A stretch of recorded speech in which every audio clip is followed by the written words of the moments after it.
Jimmy Murphy here with Pierre and McGuire, and this is another episode of the Eye Test on the Sick Podcast Network. Turn up your volume. Because you're about to listen to the Sick Podcast. The Eye Test with Pierre McGuire and Jimmy Murphy. The Stanley Cup winning Colorado Avalanche. And after 22 years, Raymond Mark! The sickest NHL podcast. It's gonna be sick. Hey, Jimmy Murphy here with Pierre McGuire on the Eye Test on the Sick Podcast Network, and we're going to get right into it. We're really happy to welcome on our guest of the day here, and that's Jay Pandolfo, the head coach of Boston University, two-time Stanley Cup champion as well, NCAA champion as a player, and for you Boston people watching too, a former Boston Bruin, Burlington, Mass native. Pando, how you doing? I'm doing well. Thanks for having me. Yeah. One thing I don't appreciate the opening here with the Bork winning the Stanley Cup. I was on the wrong side of that. It's already set in there. I know. Yeah. That's right. That was a tough one for you. It's a bad memory. Yeah, I hear you. Well, you had a good memory the year before. Yeah, for sure. That's right. So, Pando, we'll get right into it here too. And thanks for taking the time. I know it's a game day. You guys got Quinnipiac coming up. We'll get to that game in a second. But one of the questions I wanted to ask you too is you've got 14 NHL drafted prospects on your team right now. And in general, how do you help these kids live in the now and not get too far ahead of themselves when they know that that's in the future? How do you keep them grounded? I think a big part of it is just getting them to understand that this is the time of their life, really, in college, and embracing being here, embracing being part of it, not looking too far ahead. I know sometimes it's easier said than done, but I think it starts with the culture here at BU as well. And it was like that when I was here 30 years ago, where be where your feet are at. And that's the message to our guys. And I think other guys in our team that have been here for a couple of years that have been draft picks, they're sending that message as well to our guys. And I think our guys appreciate that. And I think our guys understand too that we're here to help them get to that next level, but we also want them when they're here to make sure that they're doing everything they can to help our program. Here, Jimmy, I want to go down the road with Coach Pandolfo here, because one of the things that he has to do is teach players how to be better and how to win. And one of the things Jay's always done, going back to Burlington in high school when he was a Red Devil, to his Boston University days, to his New Jersey Devils days, was win. Jay, what'd you learn from Coach Parker?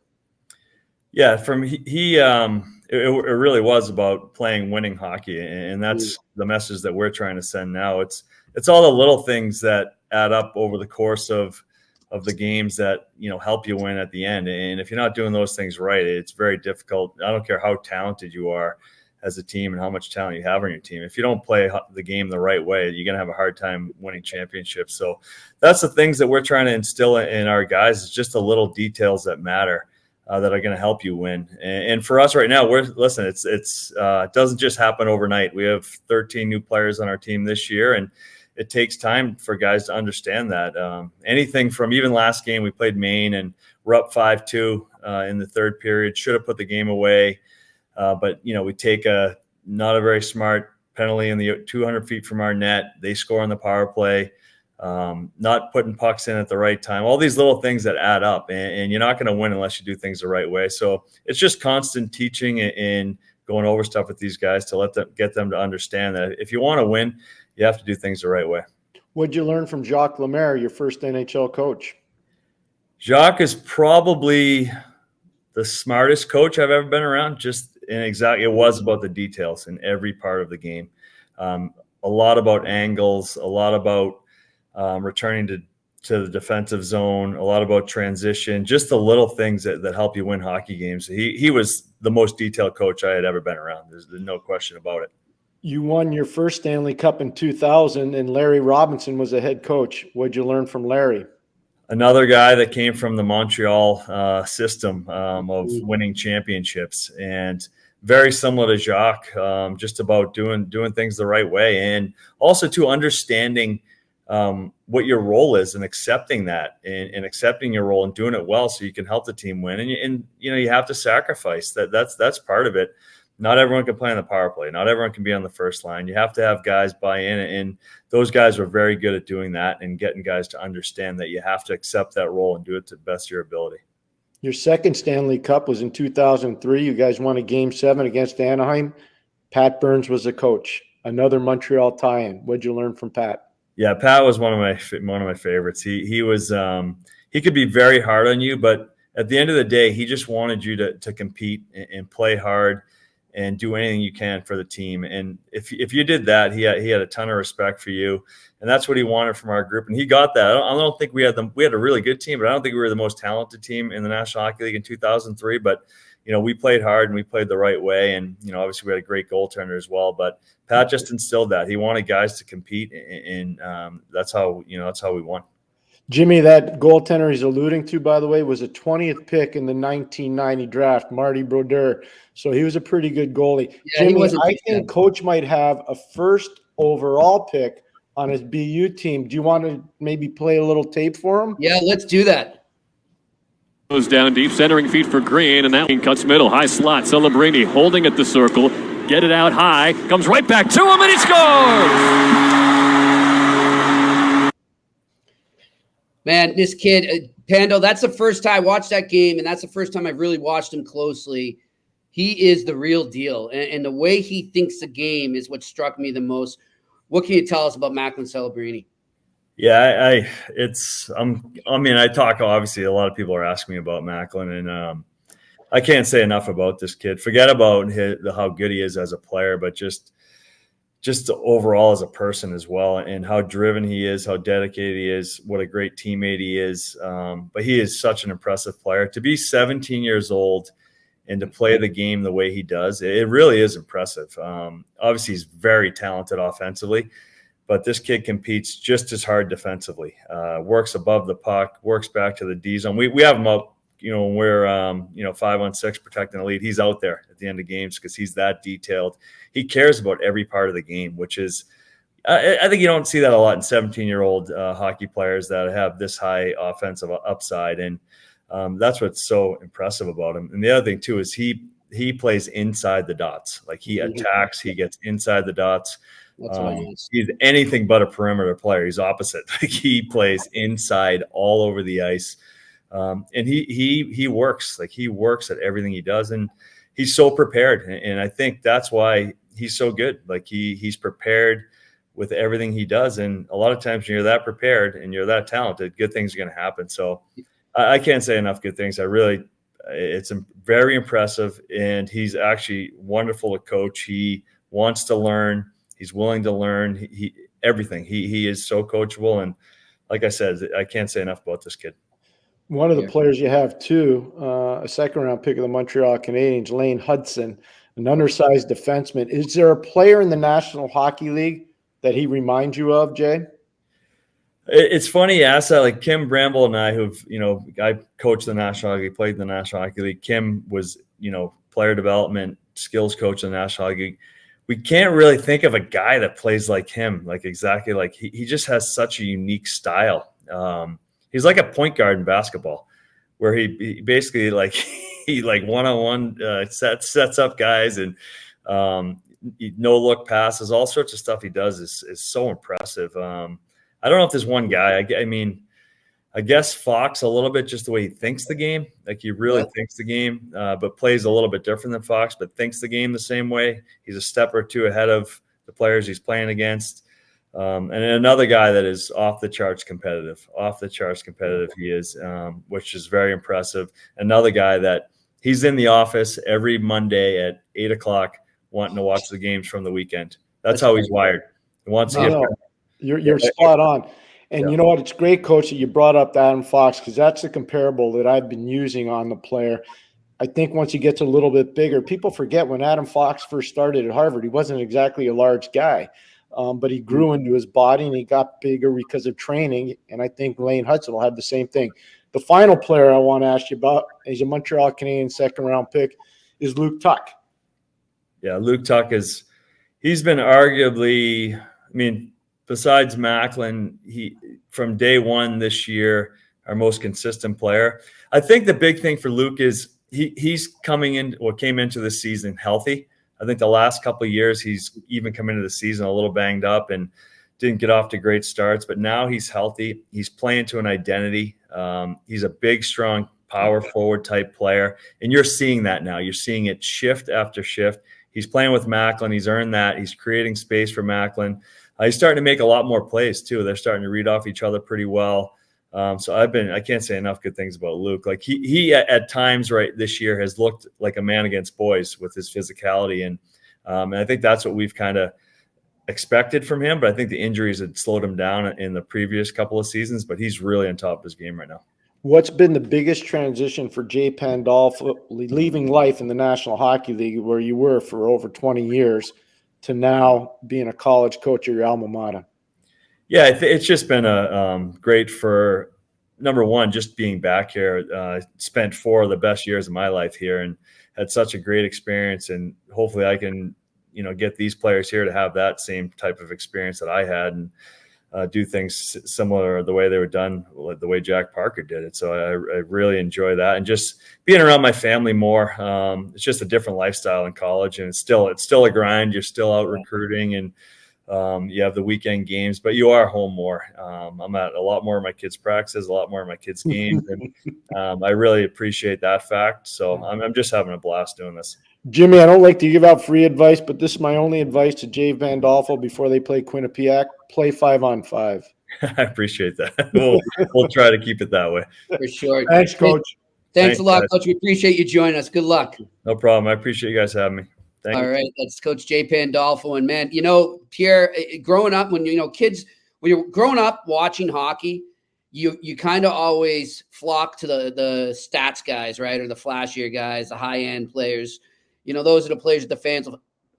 That guy, to me, was one of the first guys that I always watched and said, he's so hardworking. And I just love that work ethic that he always brought to the table. And I used to say, and my dad and I would talk about it, my grandfather would talk about it, he said, that guy is why teams win cups. When you have a guy like him, it's not just about the star players. It's about a guy like Jay Pandolfo. And you can see from what he says, that's what he's trying to convey to these kids over at BU. I'm so glad you brought that up, Jimmy, because the truth of the matter is, when Lou Lamoriello ran the New Jersey Devils, more times than not, even Marty Brodeur, by the way, they had to go to the American Hockey League, and they didn't call it the American Hockey League. They called it Lou U. They did. And I'm telling you, all the players that were drafted by New Jersey had to go do their time in the American Hockey League. Jay Pandolfo was one of those guys, and he did not put up big numbers in the American Hockey League. But you know what he did? He showed them exactly what you were talking about. He worked. He accepted his role. He became an elite checker. He became an elite penalty killer. And he became a 2-time Stanley Cup winner after winning a national championship as a player at Boston University. I can't say enough about Jay. And you know what? I know they didn't win the cup when he was with the Boston Bruins as a coach, but darn it, they were pretty darn close, Jimmy. They were pretty darn close. It's funny. I wanted to bring it up, but I knew we were short on time. You guys were talking about who does he remind you of with Hutson there too. And look, I think Hudson's going to be way better than this player I'm about to say, but I don't know. I see a little Torrey Krug in him, Pierre.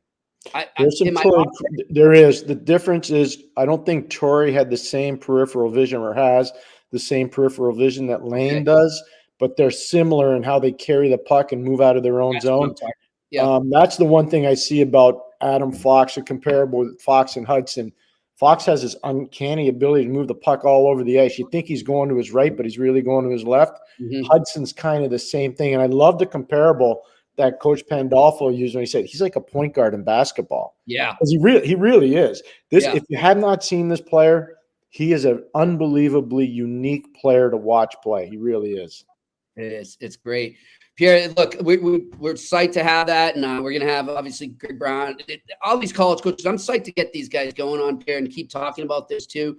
But we do have a little NHL to talk about because it is one of the busiest nights of the year. I think I look at it, they had that one earlier this year that they tried out on a Tuesday, right, where every team was playing.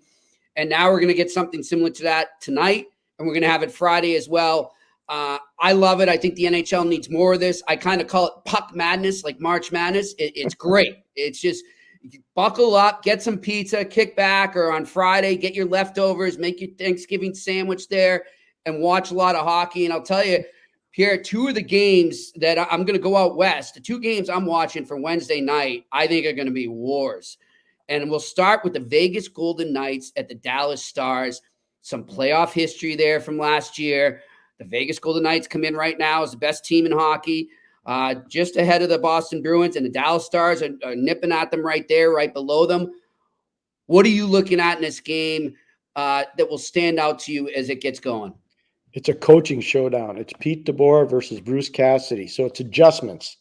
It's adjustments personified, period to period, shift to shift. It's unbelievable how smart both those coaching staffs are and how smart the head coaches are. That's number one. Number two, it's a goalie matchup. It's Adin Hill, who came out of nowhere, Jimmy. I mean, nobody picked Adin Hill to be a Stanley Cup winning goalie when he was playing in the Western Hockey League against Jake Ottinger. We just had Jay Pandolfo on from BU. Jake Ottinger is a proud Boston University Terrier, even though he grew up in the great state of Minnesota. He is a BU Terrier. So that goaltending matchup is going to be huge. Obviously, Hill for Vegas, a Stanley Cup winner. Ottinger's yet to win the Cup. And finally, I think the biggest thing is Vegas has lost 3 out of their last 4 games. And they just got shut out in Pittsburgh 3-0. Jimmy, I think they're bringing the heat tonight. I think they're bringing the heat tonight. And so Dallas better bring it all. They better bring it all tonight. They really better. Speaking of Dallas bringing it all, look, Dallas is a great structured team. That's what I love about them. I love the physicality they bring. But do they need a little more firepower when it comes down to it, when we get to April and May and hopefully June for them? They don't, as long as Tyler Seguin and Jamie Benn can remain consistent offensive point producers.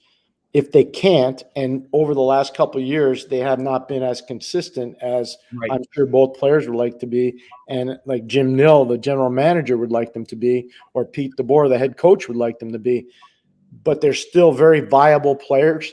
But if they can't take it to the next level, like a Rope Hintz can, then I think they're going to be looking for a little bit more consistent offense. Doesn't mean those players can't produce. They just have to produce with more consistency. All right, you're Pete DeBoer going into this game, and you're trying to enable your forwards to get around the Redwood Forest, I like to call the the Vegas Golden Knights defense. What are you telling them? How do you do it? Get the pucks in behind and go grind. Force Jack Eichel, force Chandler Stevenson, their center iceman, to play defense rather than offense. Play a puck possession, grinding game from the hash mark to the icing line, from pole to pole, deep in the offensive zone. Force Vegas to defend, rather than attack. And if you do that, you're going to take the wind out of their sails, because Vegas is a great counterattack team. But if they're forced to defend for 20 to 30 seconds at a time, that counterattack goes away. All right, I want to go upstairs to the GMs on both these teams, Pierre, because I got a lot of time for both of them. I think they've done a spectacular job. I want to start with Jimmy Nill, who, obviously he was an assistant GM for so long in Detroit. Not enough people understand the role he played there. Talk to me about how much he meant to that organization and how he's carried that over into Dallas. Well, Detroit for years and years had just such a fundamental ability to grow internally, because they had people with vision, whether it was Jimmy Devellano or Scotty Bowman or Kenny Holland, Jimmy Nill, the late Nick Polano. They had so many good people that were there. Steve Yzerman, after his playing career was over, Pat Verbeek. They had so many good people internally, and everybody just was singing from the same songbook. But Jimmy was a go-getter. Jimmy understood the college players because his son played at Michigan State. Jimmy understood the Western Hockey League guys because he played in the Western Hockey League.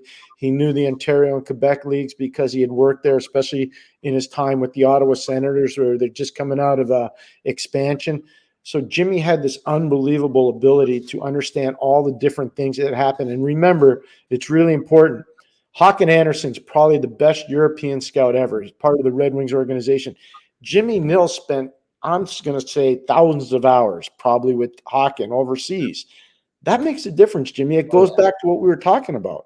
It comes down to understanding where to find players, where to find coaches, where to make sure you're not wasting your time overseas on a goose chase.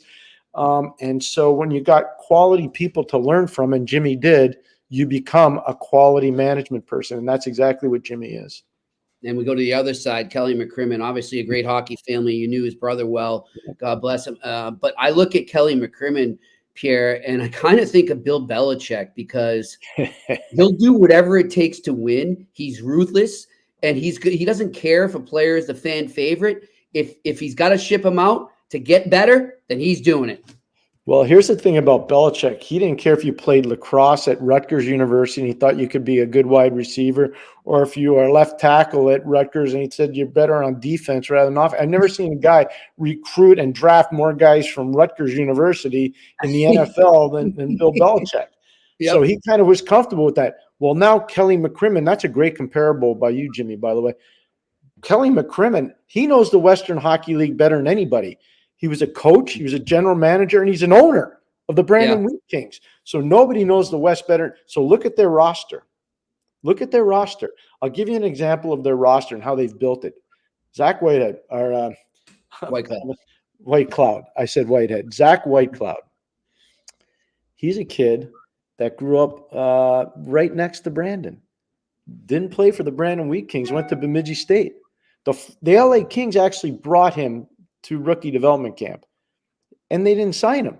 So the next year, Kelly says, I got this guy. So they bring him to Vegas. Oh, he makes God. their team.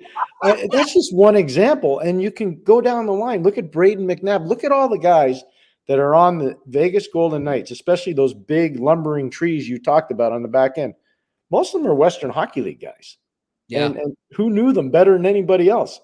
Kelly McCrimmon. Yep, he does. He's done a great job there. Pierre, I want to switch gears now. There's another game I'm looking at too, and I'm really psyched about this one. I think it's going to be a fun run and gun type game, and that's the Vancouver Canucks heading to Denver to take on the Colorado Avalanche. Huge game for both sides. Look, I know for hardcore NHL fans, we're all aware of everything that's going on in Vancouver, but for the average fan or maybe someone who's more regional, living over here in the East Coast, just tell our listeners what is making that team tick right now. We've touched on it before, but for those who might have missed it, what is making the Vancouver Canucks tick and get off to this start? Rick Tuch has been phenomenal. Adam Foote's been great. Mike Yeo has been really solid. Sergei Gonchar has influenced their defensemen unbelievably well with Adam Foote. We talked about that, I think, 2 weeks ago when we started this show. The biggest thing is so they move the puck really well from defense to forwards. That's number one, and that's a Tocchet thing. They're Pittsburgh Penguins West. Look at all the influence from the Pittsburgh Penguins. The president of hockey operations, the general manager, Patrick Alvin, the president is obviously Jimmy Rutherford, the coach, Rick Tocchet, who won 2 cups there under Mike Sullivan and won as a player in 1992 with Scotty Bowman as his head coach. You can go down the line. Sam Lafferty, a former Pittsburgh Penguin. Just look at Casey DeSmith, the backup goalie, a former Pittsburgh Penguin. Just look at what they've done there. Ian Cole, 2-time Stanley Cup winner with Pittsburgh. He's there. So if you look at all the different things, they've built their roster with guys that Rick Tocchet, Jimmy Rutherford, and Patrick Alvin know very well. They know the character of those players. Teddy Bluger is another one of those Pittsburgh guys, Jimmy. So I think what's gone on in Vancouver is really smart team building and understanding the importance of character and the eye test, Jimmy. Well, you know what? Their best player right now and the leading point getter in the NHL with 30 points is defenseman Quinn Hughes. And I read a story earlier, Pierre. I'm going to read you this quote. He was talking exactly about what you just told us there with the brain trust that Rick Tocchet has built around him on that coaching staff with Adam Foote, Sergei Gonchar, Mike Yeo. I'll give you Tocchet first. He says, it's important when you have an Adam Foote, a Gonchar, the Sedins even coming in sometimes to chime in. Mike Yeo, I'd be nuts not to use these guys. And now they're saying that they've been so impressed with the way Quinn Hughes has come out and tried to use them and learn from them.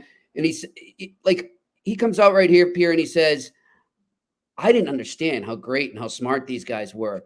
To have their knowledge with me and use this every day has been such an asset. And that's exactly what you're talking about. And they got to love the fact that a young kid like that is taking the initiative to do that. Oh, I agree. And again, he comes from an amazing hockey family. His father was a great player at Providence. His mother was a phenomenal Olympian and a great player at University of New Hampshire. His uncle was a great player at Bowdoin College. He's now the president of Denison University. So, I mean, you know, you look at the pedigree of the Hughes boys, all of them, not just Quinn, but all of them. They've come from an amazing hockey family. But to me, the biggest thing in Vancouver is they have not undersold the importance of character. And I think as teams start to get built more and more here, they're going to realize that, yes, numbers matter a lot because you can't win unless you outscore the opposition. But how do you get to those numbers? And I think the character part of it's going to matter a lot. And I think teams are realizing that more and more. You know, it's interesting as you were saying that, Pierre. I thought about it too with Vancouver. It wasn't too long ago that JT Miller wanted to get the heck out of Dodge there. Yeah. And was not happy at all. What changed for him, and how has he come back and found his game? Is it that he bought into exactly what you're talking about there? One of the hardest experiences I had in 34 years in the league was being in the bubble in Edmonton, and was also one of the most pleasant experiences, if you can understand that dichotomy. It was hard to be there for 2.5 months. The Dallas Stars, myself, my broadcast partner, Kenny Albert, and maybe 2 or 3 officials. We were there for 2.5 months. Like, it's a grind, and we couldn't have any contact with the outside world. But the contact we had with the inside world, inside the bubble, phenomenal. And one of the guys I really had a chance to spend time with was JT Miller. And what I found out about JT, Jimmy, as we go along here, is that he never was presented as a leader. People always saw him as this highly skilled player that was a bit of a problem child. And when I saw what he was like in the bubble, I realized nobody ever reported or got to know the person well enough to understand he's a passionate, hard-edge, winning type player that really cares about what's going on inside the team. And Awesome. I think that came out for him at the bubble. I really do. Yeah. And it helped him a lot, I think, in his career. Now having Rick there, having had the privilege of coaching Rick and being around Rick and winning with Rick Tocchet, I just know him, and I think he's the perfect fit for that team right now. It was a great hire by Patrick Alvin and Jimmy Rutherford. It was an outstanding hire. I mean, I'm guessing that Rick kind of sensed when he got there, and he's got to interview all his players, get to know his players, knowing the background that he has that he shares with you. I'm guessing he sensed that too, and be like, wait a minute, this isn't what everyone says. I was a bit dumbfounded, Jimmy. I'm going to tell you, I'm sitting there and we're talking right by the rink in their little courtyard in Edmonton outside the arena. And it was fascinating. I'm listening to him talking about this guy's a leader. Like, he cares. He wants his team to play a certain way, to act a certain way, to behave internally with teammate to teammate relationships. I was really impressed by JT when I was out there, and I learned a lot about him and about the Vancouver Canucks going forward because of that time in the bubble. Well, I'll tell you what, we've talked about Adam Fox already. We've talked about Quinn Hughes. You go on the other side of the ice now for this game, and you've got one Cal McGuire. And man, is the NHL blessed to have so many amazing defensemen in the league right now. So much high skill there and so much poise. Look, I don't know, Pierre, but I've been watching them a lot. Did he get better? Like, he seems like he's even better than he was. First of all, we talk about where players learn from. Start with him with the Brooks Bandits in the Alberta Junior Hockey League. Then go to the University of Massachusetts at Amherst, where he learned from maybe one of the best coaches, if not the best coach in college hockey, in Greg Carville, because of the pro experience that Greg had over time and who Greg learned from over time, both as a college player, as a college coach, as an assistant coach. He learned a lot. So McGuire learned a lot from Carville, which is really good. But the thing about McGuire that blows me away, there's an internal battle in a good way every day with a guy by the name of Nathan MacKinnon. MacKinnon is as intense, Jimmy, I can tell you this right now, as intense as any leader in the National Hockey League, and he's equal opportunity. He'll call out a superstar and he'll call out a fourth line player. Right. And sometimes he'll even call out himself. Yeah. I think Nate is just an amazingly intense humanoid, and I think he makes everybody around him better. He's an acquired taste when it comes to leadership. There's no question.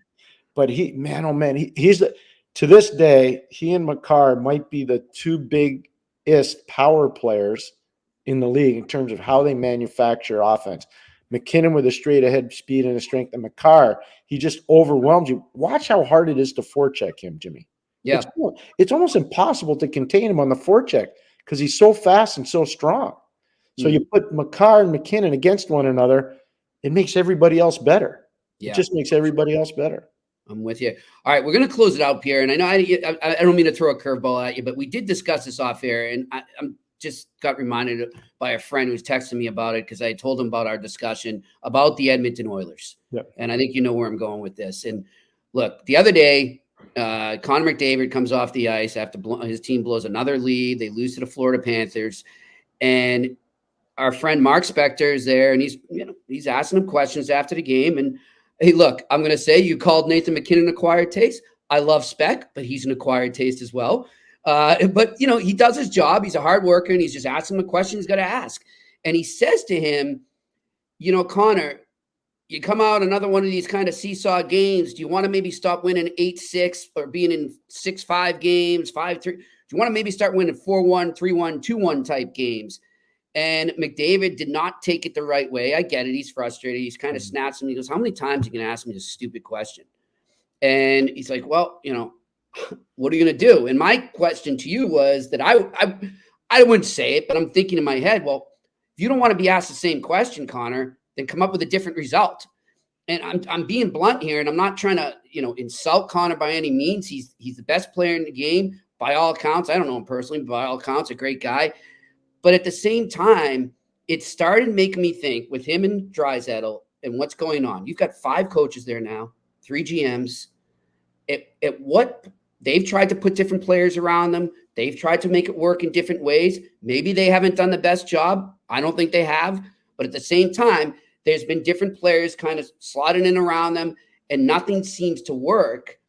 So at what point do these 2 superstars have to take it upon themselves to maybe change themselves? And, I said to you, think Steve Yzerman in Detroit when he was at that crossroads, when Scotty got there, and you know better than me. So I'm going to let you tell our listeners about that. But I just thought it was a good analogy, and maybe it can work for the Edmonton Oilers. That's a fair point. Look at back in the 1990s when Scotty Bowman in his first year went to Detroit, they lost to San Jose in a 7-game series. They were upset in the first round, and Jamie Baker, one of my former players at St. Lawrence University, scored the game-winning goal, the series-winning goal. And I know there was a lot of frustration in Detroit at the time, especially for Steve Yzerman and for Scotty Bowman. And that summer, Scotty brought Steve aside and said, okay, here's some things we need to fix. And, I wasn't privy to the conversation because I wasn't in there, but I was privy to a lot of the information that came out afterwards. And I thought it was really appropriate with the way Scotty handled it and with the way Steve handled it. And the rest is history. The Red Wings go to the Stanley Cup final. The next year they lose, unfortunately for them, to a really good New Jersey team. But then you look at, they win in 97, they win in 98, they win in 2003. So they do a lot of winning, or they win in 2002. Sorry. They do a lot of winning.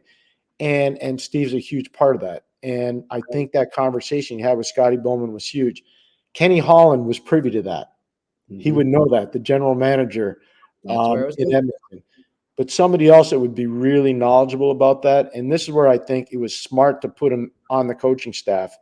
Paul Coffey is now running the defense there. And I think Paul, more than anybody, you look at Paul's winning record, it's pretty impressive. Yes. Winning in Edmonton, winning in Pittsburgh. He did a lot of winning in his time, Paul did. Winning in Detroit, he did a lot of winning Canada Cups. I mean, Paul was a really determined, motivated player. And he also understood when he had to shut it down and when he could open it up. He really did as a player.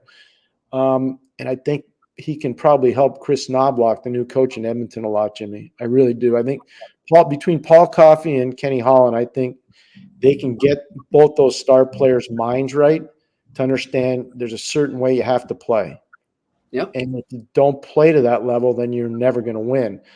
But if you can play to a certain level, then you can help us all win. And I think they're getting close to that conversation.